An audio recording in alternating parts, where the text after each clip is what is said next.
Kamusta po kayong lahat mga kababayan at ngayon po ay Huwebes Santo po at nandito po tayo para mag-usap-usap, mag-reflect at syempre po maghatid ng konti-konting mga opinion mga kaibigan, di ba? Hindi lang po para bang bakasyon, di ba? Panahon din po para balikan ng ating konsensya at paninindigan mga kaibigan. So, pag-usapan nga po natin mga kaibigan itong mga topic na mga nadaanan ko lang tulad nitong kay Cardema. Actually po ayoko ng party list nito mga kaibigan eh. Kasi unang-una yung pinagsimulan pa lang yung simula pa lang ng party list na yan ni Cardema eh marami na pong mga masasabi natin na palya mga kaibigan, di ba? Yung po kasi na lang na pagsisimula niyan yung nomination process may kontrobersya na po agad doon mga kaibigan eh. Kung familiar kayo sa nangyari sa mga nomination, di ba? Yung original nomination po hindi naman po yung asawa ni Cardema eh. Di ba? Yung kasing original na mga nominees niyan ay nag-withdraw. Ngayon, siya po yung nag-substitute nung last minute na base po sa mga opinion, mga legal na opinion, hindi po dapat nangyari yun. Diba? So, mga mga sabihin na natin na dapat na disqualified nga po mga kaibigan. Diba? Saka yung isa pang kinaayawan ko dyan, yung intention ng party list po, alam nyo yun, dapat marginalize, di ba? Mga underrepresented na mga sektor ng lipunan, halimbawa mga laborer, mga magsasaka, mga kabataan, pero hindi po dapat na political family ang nakapangalan doon mga kaibigan, di ba? Kaya yung Duterte Youth, naka-align lang po talaga yan kay Duterte mga kaibigan. Walang marginalized sector na nire-represent yan mga kaibigan. Diba? Misleading kasi po yung pangalan ng partido. Diba? Yung Duterte Youth, napaka-strong po ng association kay Duterte. Diba? Kaya nga, maraming mababasa tayo diyan na mga balita noon na kinukumpara talaga yung Hitler Youth at saka yung Duterte Youth. Pinagkukumpara po talaga kasi unang-una yung sinabi ni Cardema na natulong ang Duterte Youth sa pagbibigay ng medical supply sa mga sundalo. Mga kaibigan, na yun di ba? Wala na sa intent ng political party yung ginagawa ng partido ni Cardema mga kaibigan. Diba? Wala siyang nire-represent na mahirap, wala siyang nire-represent na alam mo yun, yung specific talaga. Kaya yung favorite ng party list na yan ay mag-red tag lalo ng mga estudyante na mga nasa progressive group. So napaka po mga kaibigan, sabihin nga natin na napakatatapang pa ng mga pananalita ng mga yan ni Cardema. Diba? Pagka activist, student sa isang sa UP, kung saan-saan mga nasama sa human rights group, nire-red tag na kaagad mga kaibigan. Diba? Kaya talagang yan, para lang sa purpose ni Duterte mga kaibigan. Diba? Wala yung genuine youth representation mga kaibigan. Napakatanda na niya ni Cardeme para maging youth representative. Diba? Kaya wag na iboboto yan mga kaibigan. Wag nyong papapuntahin ulit sa Kongreso. Diba? Maraming maraming ibibigay pa rin ng mga kapangyarihan kay Duterte mga kaibigan. Extension niya ng kapangyarihan kasi ni Duterte. Diba? Kaya parang ang mangyayari diyan, yung pamilya Duterte, political dynasty na, alam mo yun, in disguise, yung Duterte youth na yan. Pagpapatuloy lang ng kapangyarihan nila, ang Duterte youth na yan, mga kaibigan. Di ba? At wala yung track record, wala yung advocacy. Yeah. Bago maupo si Duterte, mga kaibigan, wala man lang yung background sa youth advocacy. Wala yung organization o mga policy making sa mga kabataan. Wala kang diyan, mga kaibigan, na record niyan. Wala yung advocacy. Yung background niyan wala, mga kaibigan. Kaya wag nyo uling iboboto yan. Sinasabi ko na sa inyo, mga kaibigan. 'Di ba? Yung government platforms, alam mo, ginagamit ng mga yan para sa kampanya nila. Diba? Tulad nung kay Cardema, ginagamit niya yung National Youth Commission noon. Diba? Para ipangampanya si Duterte at yung Duterte youth niya. Conflict of interest yun, mga kaibigan eh. Diba? Dalawa pa yung parang chairmanship niya, yung parang BBM Youth Movement. Diba? Nung nanalo si BBM, gumawa siya ng BBM Youth Movement para pang sip-sip. Diba? Pang pang goyo nila. So kaya napalitan niya ni Ortega. Diba? Hindi yan na talaga kasi, mga kaibigan eh, hindi yan na nililid o pinangungunahan ng isang kabataan. Diba? Dapat 15 to 30 years old eh. Diba?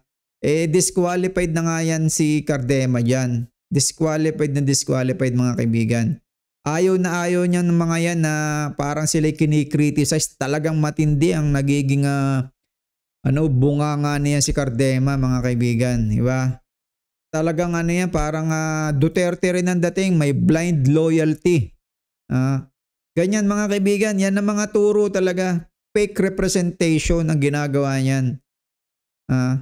Wala yang maitutulong, wala yang maiko-contribute sa mga institusyon ng kabataan, mga kaibigan. Kasi yung palang nire-red tag mo yung kapwa mo kabataan, mali na agad, at yung propaganda ni Duterte ang pinupush mo, mali na agad, mga kaibigan, di ba?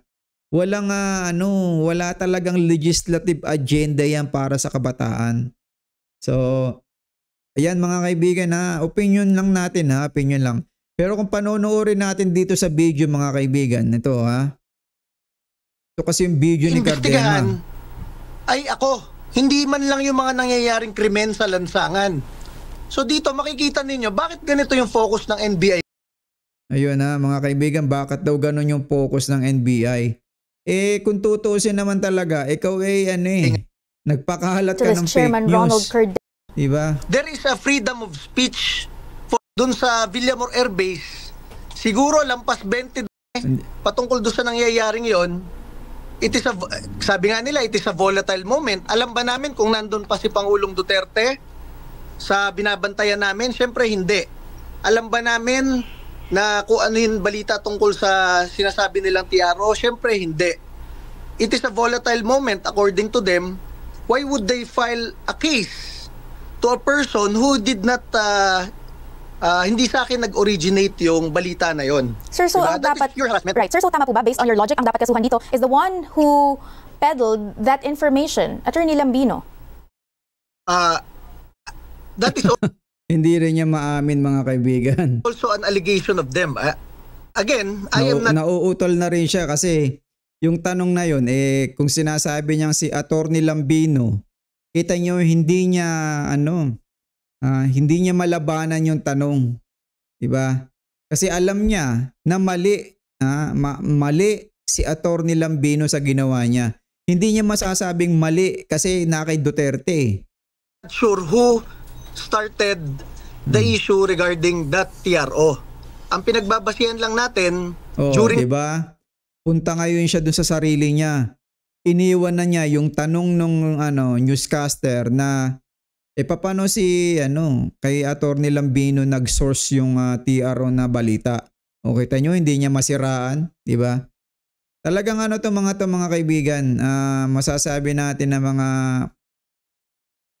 walang kakwenta-kwentang mga ano, magsasayang lang tayo dito ng pera mga kaibigan. Kasi ito talaga yung nag-i-insights ng division, hindi unity ang talagang pakay ng mga to, kundi mga sariling interest lang mga kaibigan. So ito, yung Duterte Youth mga kaibigan ay wala pong credibility yan sa party list system. Diba? Mas deserve ng kabataan ang mas independent, diba?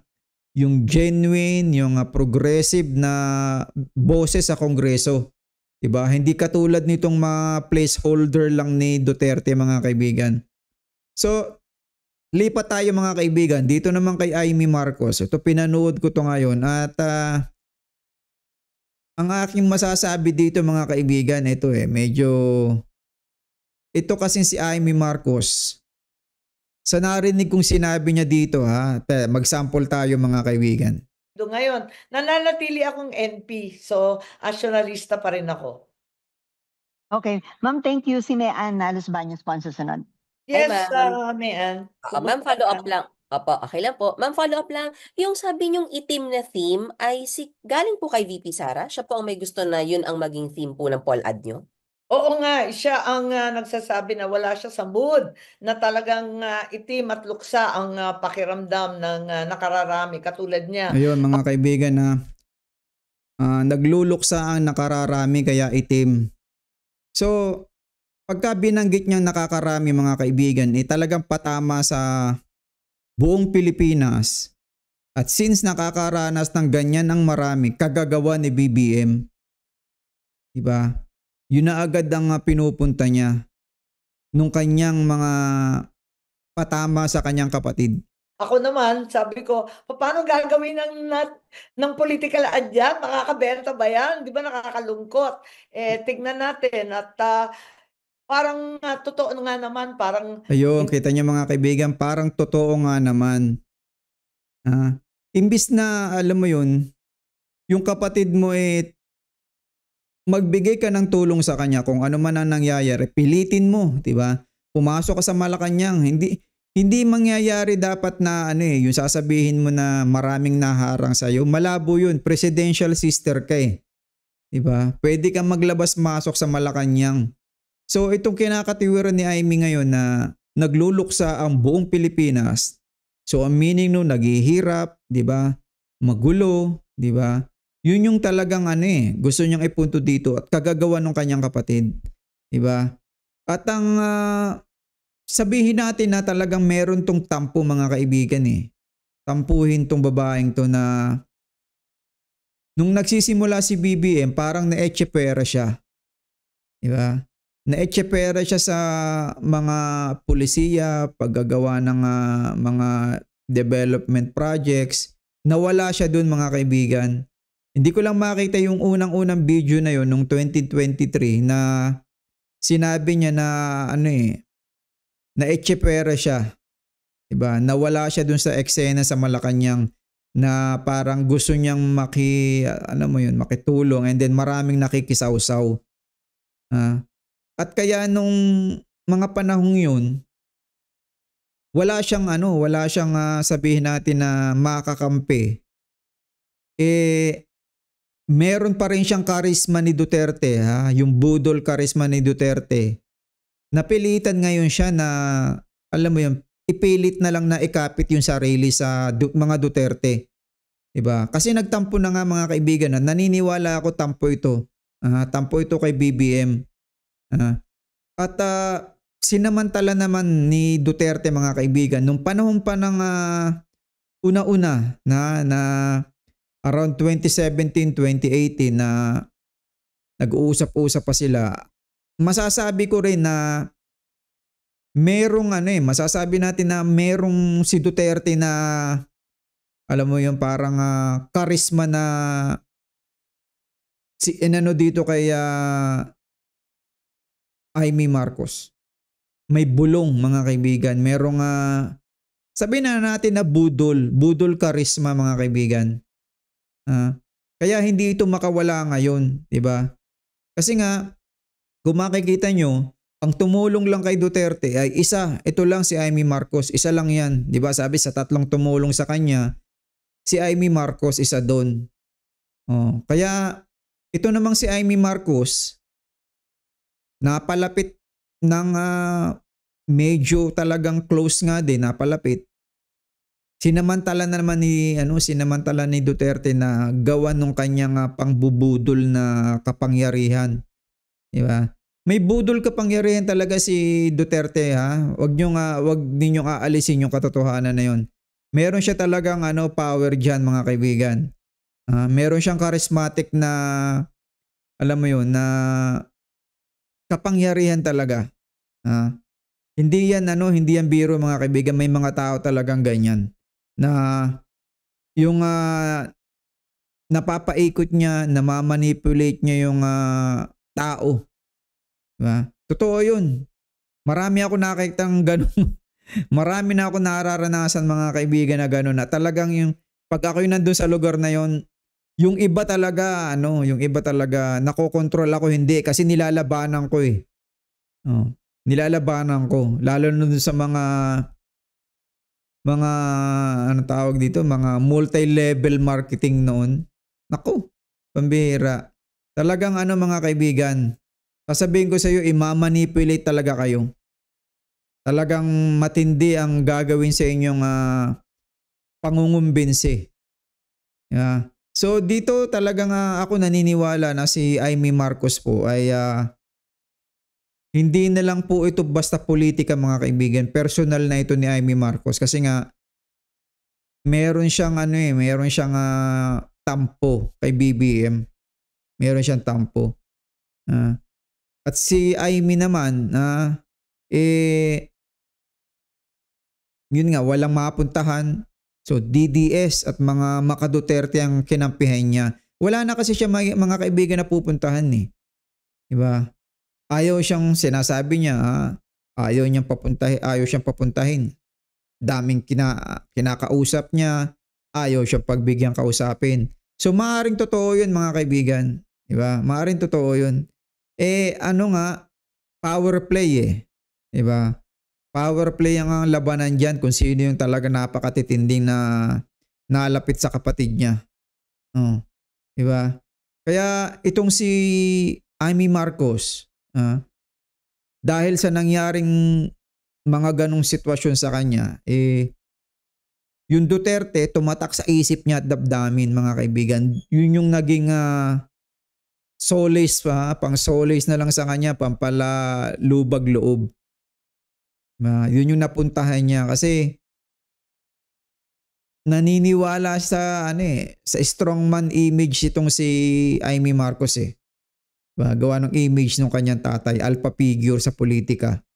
So si Duterte ngayon, mga kaibigan, yung parang nakikita niyang katulad kasi kung panonoorin natin, sundan natin yung kanyang mga sinabi pa dito. Hindi naman angkop na magsayaw-sayaw, hindi naman tama na magmomotor, wala na sa lugar sa panahong ito na napakahirap ng dinadanas ng ating mga Ayun, napakasakit, mga kaibigan, na marinig sa kapatid mo yun na napakahirap ng dinadanas ng mga Pilipino. Napakasakit, mga kaibigan, di ba?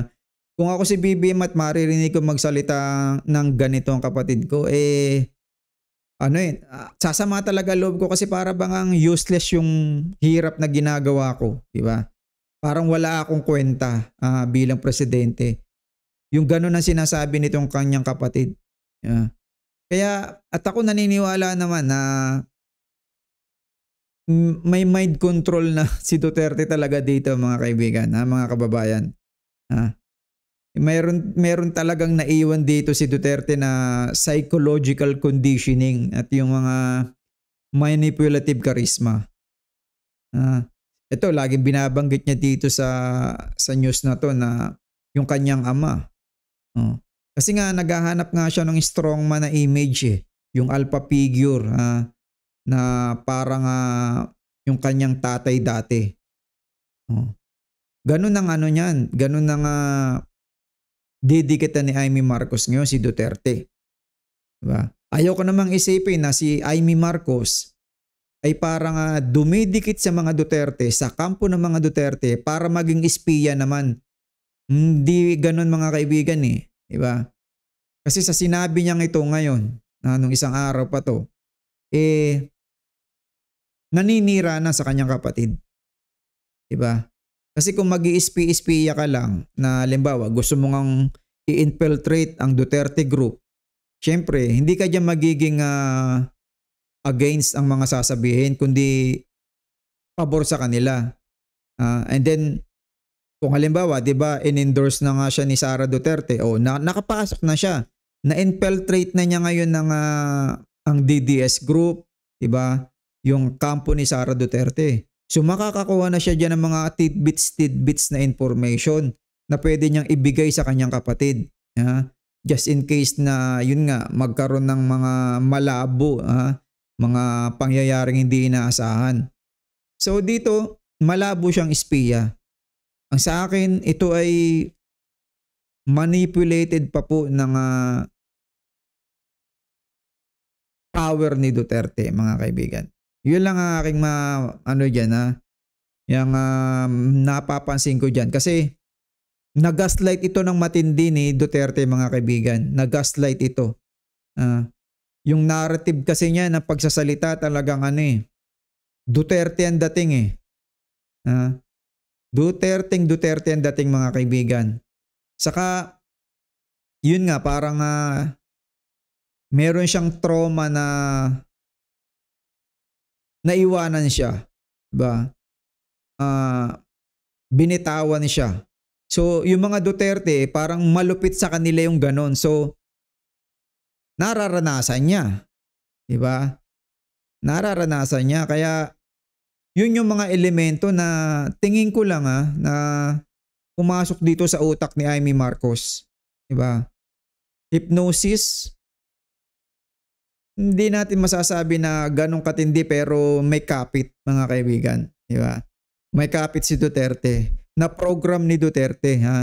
Hindi sa pamamagitan ng magic, kundi alam mo yun, yung parang psychological imprinting, yung trauma, yung charismatic manipulation, yung parang mga emotional disenchantment sa kapatid niya, diba? Yung mental conditioning ni Duterte. Kasi siguradong nung bago mag-election talaga nag-uusap ito na matagal, diba?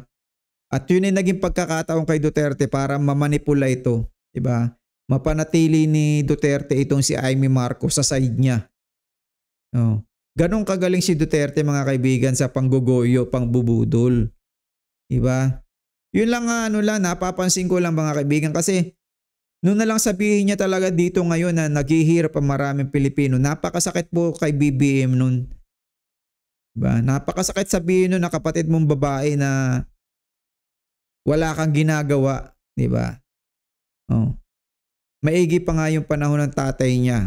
Tingnan na, hanapin natin hindi mahaba yun, mga kaibigan. Natutukan ang sadyang problema ng bansa kung ano-anong pinapasukan na paghihiganti at pang-aapi. Kita mo, mga kaibigan, kontrolado ito ni Duterte. Hindi ka magsasabi ng ganyan kung ikaw ay matino ang pag-iisip. Diba? Hindi lang yan higit yan sa tampo, mga kaibigan. Higit yan sa tampo. Yan ay ipinuposition niya yung sarili niya sa yung power positioning niya as a senator. At the same time nga, budol siya ni Duterte. Yun ang mahirap. Napakahirap. Diba? Kaya ngayon, kung sakasakaling mananalo to, boboto to against sa impeachment ni Sara. Diba? Kaya wag natin, mga kaibigan, iboboto itong si Amy Marcos. Sa totoo lang, ito ay isa talaga sa mga na-mind control, na-hypnosis ni Duterte. Nakatanim kay Amy Marcos, mga kaibigan, yung malagong na boses ni Duterte. Nakatanim sa isip niya yon kasi charismatic si Duterte, mga kaibigan eh. So, dahil dyan, budol charismatic si Duterte. Parang si Nakiboloy. Diba? Ganyan yung mga yan. Pag ikaw lagi ka nakatingin, lagi mong kausap, mapipil mo na yung tao na siya na yung magiging source ng kung ano man ang buhay mo. Impormasyon, diba? Mga aral mo sa buhay, diba? Mga pang-araw-araw mong iisipin, manggagaling na lahat kay Duterte. Ganyan ang nangyayari sa mga DDS. Lahat ng sinasabi ni Duterte, totoo. Wala na sila mga ana-analysis basta pag sinabi ni Duterte na drug war yun, drug lord yun, di ba? Wala akong pinatay, naniniwala sila dyan. Kasi nga sobrang attachment nila na ibinigay nila yung buong utak nila na si Duterte ang kumontrol ng informasyon na lahat ng sinasabi nila ay nanggagaling lahat kay Duterte kasi yun ang totoo. So ganito nangyayari sa mga taong to mga kaibigan. At meron talagang nangyayaring ganyan nung sinaunang panahon pa mga kaibigan. Nung sinaunang panahon pa meron na pong mga ganyan. Halimbawa dyan na lang sa China mga kaibigan, yung Chinese Revolution. Yung Chinese Revolution mga kaibigan ay napakadaming nabudol na mga Chinese doon. Napakadami dong nago yung Chinese. Kaya nga buti na lang umalis itong mga democratic na na Taiwanese, 'di ba? Pumunta silang Taiwan. Pero talaga mga kaibigan kung sila hindi nakaalis doon ay malamang talagang komunista rin sila mga kaibigan. 'Di ba? Komunista din sila. Kaya dito sa pinag-uusapan natin mga kaibigan, huwag tayong maniniwala sa mga personalidad ng ganon katindi. Diba? Huwag tayong maniniwala dyan. Yan ay mga manipulating na mga tao. Gagamitin tayo para sa kanilang kapakanan mga kaibigan. Diba? Huwag nating paniniwalaan, huwag nating susundin. Kung ano man sabihin ng mga yan, pawang mga pag-aralan muna natin mga kaibigan, di ba? Atin munang suriin. Huwag tayong basta-basta taos puso agad, di ba? Na parang casual na respeto agad ang ibibigay natin. Hindi po ganoon mga kaibigan. Di ba? Kaya kinakailangan yung kung ano man yung mga political agenda ng mga sinasabi ng mga taong yan, tingnan muna natin at mapapansin natin sa huli. Pag napag-aralan natin, misleading po mga kaibigan ang sinasabi ng mga yan. Misleading. Ililigaw po kayo mga kaibigan. Kaya ingat-ingat po lagi tayo. Yung mga nagpapaliwanag ng mga kung ano-ano sa social media na alam mo yun na si Duterte sabihin natin na siya yung naglatag ng magandang agenda sa Pilipinas. Ginawa niya yung para sa Pilipino. Yung mga gayon mga kaibigan ang sisi nun sa atin. Kung makikita nyo, kung napanood nyo yung mga ilang kong video, sinasabi ni Duterte na ginawa ko ito para sa inyo. Sa atin bumabagsak ang sisi mga kaibigan. Diba? Sa atin nabalik yung sisi. Yun ang mahirap. Diba? Yun ang napakahirap. Kaya nga sabi ko sa inyo mga kaibigan, misleading. Diba? Misleading ang ginagawa ng mga yan. Hindi yan naniniwala na kung sasabihin mo na yung mga yan parang naniniwala doon sa sigaw ng mamamayan. Hindi po mga kaibigan. Walang pakailam yan doon. Marami sa mga yan mga narcissist. Yeah. Marami sa mga yan mga narcissist, mga egotistic. Yeah. Para lang sa sarili nila mga kaibigan. Hindi yan para sa tao. Nako. Wala pang politikong ganyan mga kaibigan. Talagang ang unang-unang gagawin na politiko yung sarili niya. Ang binibigay lang attention lang yan sa tao, mga 20%. Ganyan po ang politiko mga kaibigan. Di ba? Kaya ano yung panganib dito? Eh di syempre yung panganib, kawawa tayo mga kaibigan. Pagka yan ang mga ganyan na iboboto natin. Di ba? Puro, alam mo yun, pag naupo, wala na. Di ba? Isang beses mo lang nakikita sa election lang. Hindi nalabas, di ba? So ganyan nga mga kaibigan at alam na alam nyo na naman ang sinasabi ko, di ba? Yan ay talagang masasabi natin na lugi. Lugi ang publiko mga kaibigan. Hindi tayo nananalo pa kahit kailan sa mga politiko na yan. Di ba? Wala pa ring nabalik sa atin na maganda. Although, may mga kalsadang nagagawa, may mga, di ba, tulong-tulong sa nakuko sa mga Department of Health, ganyan. Pero, alam mo yun, marami pa rin talaga, halimbawa, ang pinakakailangan na yung trabaho. Di ba? Yung trabaho ang pinakamahalaga mga kaibigan. Walang ibang hahalaga pa. Kundi yung magkaroon ng trabaho. So hanggang dito lang mga kaibigan, sharing lang tayo. Wala naman tayong agenda na sinasabi pero alam mo yun, labanan lang natin yung nakikita natin talagang parang may pang-aabuso na mangyayari. Diba? Labanan natin yun mga kaibigan. Kahit sa boses lang, mag-vlog din kayo. Diba? Ganun lang yan mga kaibigan. Huwag tayong magpapadala sa ng mga yan, sa agos ng mga yan mga kaibigan. Mali po, mali na tayo ay basta na lang maniwala. Iisipin din natin na huwag tayong basta-basta na alam mo yun, tanggap lang ng tanggap. Diba?